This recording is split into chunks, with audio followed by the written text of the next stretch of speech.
Whether we are there or not, ITSP Magazine still gets the best stories. Plenty of conferences and events spark our curiosity and allow us to start conversations with some of the world's brightest minds. In person or virtually, Sean Martin and Marco Ciappelli go on location and sit down with them at the intersection of technology, cybersecurity, and society.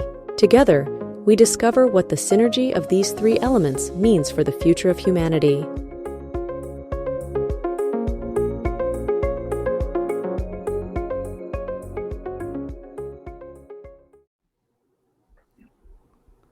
Marco. Sean. We are spending a lot of time in the car together, virtually. In the virtual car together this time. And it's a long drive across the states. Well, for people that follow me and my podcast, I may have mentioned a few times that I spent some time in Atlanta and I did drive there, and then I drove back to LA. So, hey, it's another drive cross country. What's the big deal? There we go. We can go to New York City. Of course, I love New York City. And, you could be already there. I never know where you are. You never know where I'm going to be. I might be there now. People can do a little listen to figure out where I am. But where I will be and where you should be, everybody listening, is CyberTech New York City, September 5th. And I guess there's some stuff on the 4th as well, which we'll get into. And a great event happening at the Metropolitan Pavilion in Chelsea. A cool spot, part of the city there. And I'm thrilled to have Steve Corrick on. Steve, how are you? I'm very good. How are you? Doing great. And you have the pleasure of organizing this event in New York City. It's part of a global series of events that your team does. And I think as a director, you're responsible for this in North America. So we're going to talk about the event, who's going to be there, what's going on, a little bit about what people can expect. But before we do that, maybe a little bit more about your role and the broader CyberTech group and everything that the team does globally. Yeah, absolutely. And great to be here, and thank you. So CyberTech New York is part of a global suite of events that started about 10 years ago in Tel Aviv, which has a strong base of all things cyber. The event there now, just to give some sort of background, the event there is now up to about 20,000 people and is a primary event for the cybertech community globally. The team then, a few years later, launched a marquee event in Italy, in Rome, for the European market. And that now is one of the preeminent cybertech events for the European market. And at different times in different places around the world, we've had cybertech as far afield as Rwanda, in Africa, in Panama, in Central America, and other locations, even Indiana, here in the US, and different locations. Part of the reason for that is that, and I'll come on to the US part of it in a second, but part of the reason for that is, and something perhaps pursuant to this conversation for New York, is that there's a lot of localities, be they cities or states, who very much want an event like this in their neighborhood, as it really highlights and helps augment the cyber ecosystem, which big part of the tech ecosystem, of course, but that brings with it spotlight, it brings with it investment, shines a light on the ecosystem. The ecosystem being defined as everything from talent to universities to the whole infrastructure that supports something like cybertech. And over the last few years, quite a while, of course, New York has become such a hub for all things tech, and particularly cyber. There's a lot of things going on here, from established companies, from the Googles and the Amazons and all the other companies who touch into cyber and AI, of course, as that's growing, through to the many startups, domestic startups, overseas startups, some of which still land in my old neighborhood of Palo Alto and other places, but increasingly many of them land here in New York. And then start that journey of growing, perhaps being acquired at some point or going public, whatever that looks like. So CyberTech New York specifically, this is the third time we've done the event in New York. We started it a few years ago in the middle of COVID, when people were telling us we were kind of crazy to do a live event in 2021. But we did it over at the Glass House over there by the Intrepid, for those of you that know New York. And then we did another edition at the Jacob Javits Center, and decided this year to go with the Metropolitan. We like the cool, the vibe there. It's a good location in Chelsea. It's close to a lot of that sort of startup action down towards Hudson Yards and other places. So yeah, we're really excited to be back in New York. Happy to be here to shine a light on. I am a New Yorker, despite my dulcet tones. Very much happy to shine a light on everything that New York has, and very much happy to have the support of the city, the Economic Development Corporation, because we're very much about promoting New York as a center of cyber excellence. Well, that sounds interesting. I definitely want to know more about the Rome one, because being Italian, I may be interested in getting an excuse just to go back even one more. But this is not what we're going to do today.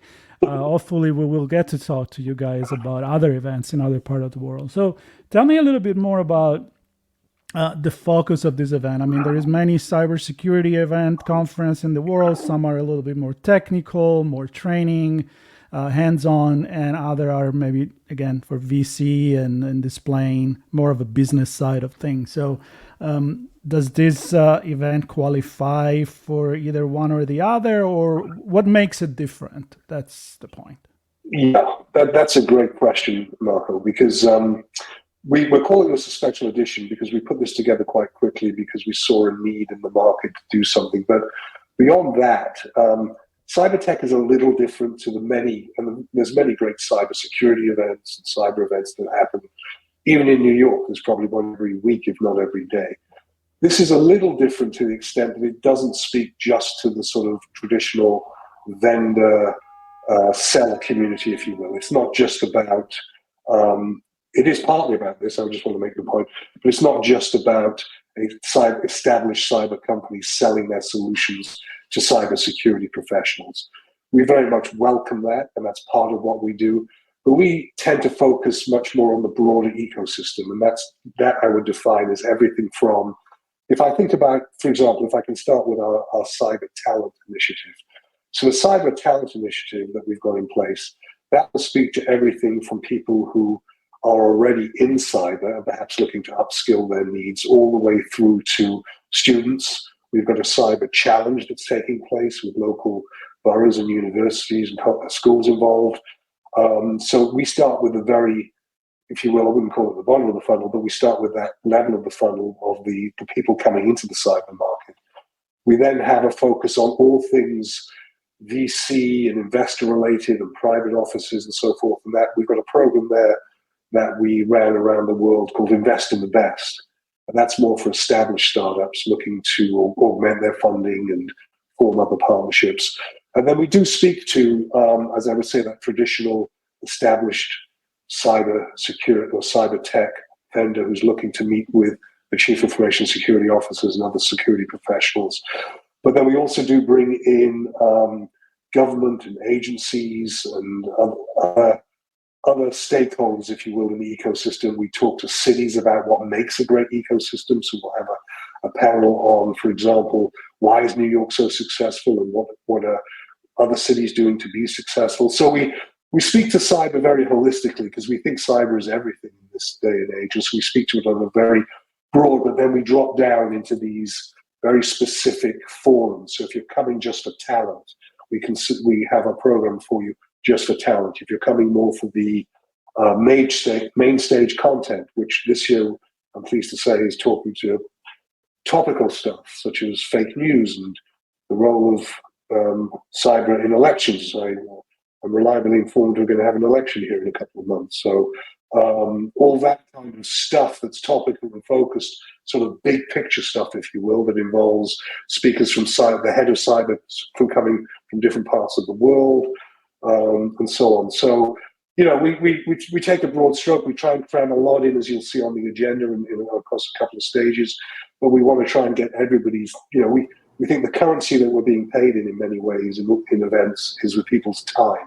Yes, we're for profit, don't get me wrong, but we value people's time and we want to get people as much return on their investment of time as possible. So hopefully that gives you a flavor for it. Yeah, it certainly does. And I'm looking at the program. I think you touched on all of them. There's Invest in the Best. Yeah. There's Identity Think Tank, CyberTech Yes. Talent, and Yes. Special Simulation. I don't know what any of those. You touched on all those, I think. I didn't touch on the special simulation, but we'll be doing that. We also had something called EIS, which is a group that exists already. We're partnering with them around electric infrastructure. We've taken we tend to take a very partner agnostic view of the way so I've worked in many events businesses, and there's no ideal recipe, but some events are very proprietary. They only work internally with what they produce content-wise and so forth. We take a view here that we can partner with a lot of people, and sometimes it's a straight partnership. Sometimes there's a little element of, what do we call it, co-opetition or frenemies, which is all fine. So, for example, on our talent initiative, we partnered with a group called Tech Day, who does their own event every year for startups in the Janet Center. For the electric infrastructure initiative, we partnered with EIS. They're a group that already exists. So there's a range of things that we've brought to the table here that we think that are good for the market, good to be a partnership that we're wrapping up. But I think, you've got most of them. We also have a threat intelligence workshop. We have a number of things going on. And these might, in the end be 20, 30, 40, 50 people in the room, but that's great as long as they're getting the information they want at that time, along with all that sort of main stage content. Yeah, and what I like, I'm going through the brochure here, and it's a global set of speakers. I see Ireland, Netherlands, Israel, Bosnia. Yeah, loads of different places, and then a lot of large name brands. I see Walmart and AWS, and who else did I see? I don't know. Not necessarily Philips. I think it was another one, but but then also some smaller orgs that are part of the conversation. Because I think what I've heard in the last few months, as I was talking to folks, is there's a lot of, and I've seen some posts on LinkedIn as well, that there's a lot of best practices from large organizations, and those work for large organizations, and to distill those down into smaller pieces that work for smaller orgs is just as critical. And so I love to see the different range of folks you have participating in these. And are they roundtables? Are they panels? Are they birds of a feather? Talk about the format a bit. It's a mixture of all of those. It's a good question. The main stage, obviously, necessarily is the main stage, and it's panel-based. But we have a lot of forums. We have the identity forum, which is the night before the main event. That's more of a roundtable format. We have an area called Quantum, which is much more about roundtables. The whole Invest in the Best and so forth is much more of a roundtable format. But you're absolutely right to point to the fact that there's larger companies, smaller companies, and even some of the larger companies, they're coming in with perhaps sometimes a different angle. So, for example, we've got a great a woman coming in from Snapchat, and she's going to talk about her journey. Though she's happens to be a woman from a minority, but she's going to talk to our talent attendees about that journey and what it was like to get there, and to be inspired by things, to get involved in cyber. We're trying to encourage those that want to, particularly here in the New York area, to get involved with cyber as a potential career. That's very much part of our focus. But I take your point very, very well, that we see, there's big company thinking and big company stuff, and then there's obviously the startups. But in between that as well, it's interesting because I did a panel last week on entrepreneurship, and it shouldn't be lost on us that a lot of very innovative things are happening internally within the companies. And I'm sure you guys have all the examples from Gmail and Post-it note stuff that was invented by individuals within large corporations. So that's certainly a feature of the cyber area, right? That you've got a lot of people off doing their thing within the auspices of a big organization, but really driving innovation. So we see that as a big inspiration as well. Yeah, Marco invented duct tape, so I'm not able to ask that last question.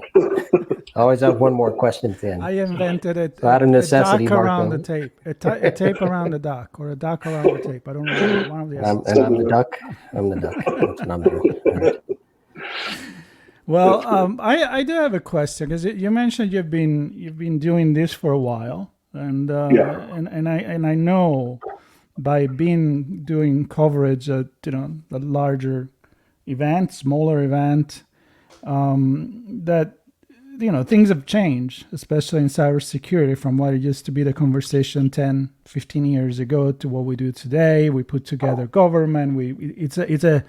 It's a meeting point, if it's done right, in my opinion, an event where you connect different angles of society and you bring it together. I would love your opinion to how have you seen this change throughout the year, and what have you learned maybe and applied to making this event? Yeah, no, that's a great question. I think that to your point, that perhaps the whole notion of cyber and cybersecurity particularly, even a few years ago, was something sort of in the background for the technical crowd, for the the nerds, if you will, the people that work in IT that would warn you about phishing and other things and so forth. It was, which is all important, but it was seen very much as sort of a over there, sort of not part of mainstream life. And I think that what the last few years have shown, mainly a lot of it sadly from the security angle, perhaps some of it, is that cyber is part of our everyday life. Certainly, cybersecurity is. I mean, the number of instances now of security breaches, whether they be in hospitals or schools or obviously banks. But I think what resonates much more with people is unfortunately, when it happens in a mainstream area like a hospital or a school or so forth, and ransoms and so forth. I think that's brought it much more into the public domain. And I think also there's an acceptance on the military level, if you will, that cyber warfare, cyber activity, cyber security is very much part of what governments are working on every day right now. I mean, the major attacks and problems that we see, and the collaboration on a positive spin on this, the collaboration that we see now between countries is immense, and that's part of what we're fostering here. As you say, there are countries, from all over the world. And the last time when we did CyberTech here in New York last time, it was the first time that the heads of cyber, not just from Israel, but from the UAE, from Morocco and other parts of the world, had sat on the same stage together and talked about their common challenges and their common hopes and so on. So I think, to answer your question, Marco, I think that now cyber, not just because of security, but because security is front and center, is much more of it's part of the mainstream of our life. It's part of our technology. It's, it's there, right, along with cell phones and laptops and connectivity and Wi-Fi, and it's just part of the conversation, I think, nowadays. Yeah. So I got to be honest, sorry, because I want to add this. We always try to go global, bring everybody from all the part of the world, which is great, but sometimes I think that it could be more effective when you focus on the community, on the smaller community. So the fact that you're focusing on the New York City and that infrastructure and those companies that are in the area, I really like that, because it could be many community that then amplify the message to a larger audience. So I think that's a good thing. That's great. Yeah, that's a great observation. I appreciate you saying that, because we do want to augment New York, and it has a lot of initiatives at the city, at the state level around cyber, and is at the forefront. So that's a great observation. Yeah, absolutely. Yeah, and the speakers and the topics, I went through it with a fine-tooth comb and put a few categories of things that we hope to talk about leading up to the event, to kind of share with folks what they can expect in terms of speakers and topics. So we're hoping to chat with a few people around policy. So who's setting it, and how do we bring that into the business? Secure innovation. You spoke to a lot of startups and a lot of smaller organizations, medium-sized organizations doing cool things to build products and programs that take us to the next level. Clearly, secure ops and AppSec core to every security program at this point. And the final one that I'm hoping to bring together is around society and sustainability. Because if we do this just for tomorrow, we might miss the mark for next week or next decade, right? Next generation even, perhaps. So I'm excited to have those conversations and hopefully maybe a closing chat with the team, you and others from the organization that pulled this together to kind of get a recap of what the conversations were like, which, by the way, September 5th, 2024, Metropolitan Pavilion in Chelsea. It looks like it's going from 9 in the morning to 7:30 if you choose to do the Happy Cyber Hour or Cyber Happy Cyber. There we go. That's what it's called. Absolutely. And if you're fortunate enough to get an invite to the Thursday events on the 4th, there's the Identity Think Tank and the CyberTech opening reception. So I don't know how folks get those, but they can reach out to you, Steve, and if they're qualified, I guess they can participate in those events as well.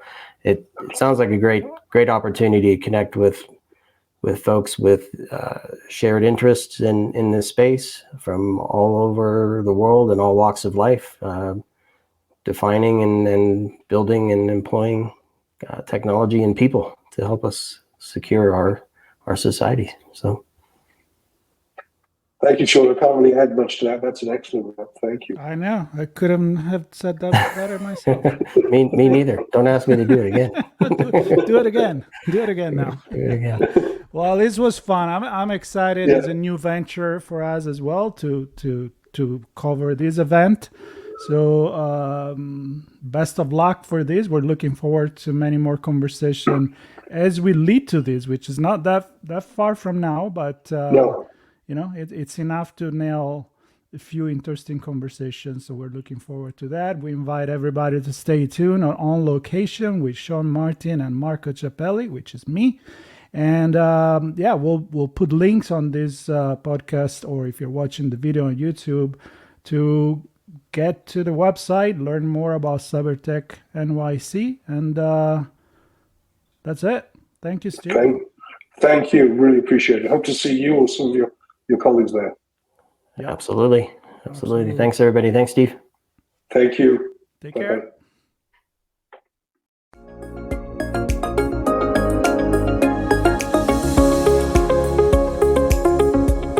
We hope you enjoyed this episode of Sean and Marco's on-location event coverage conversations.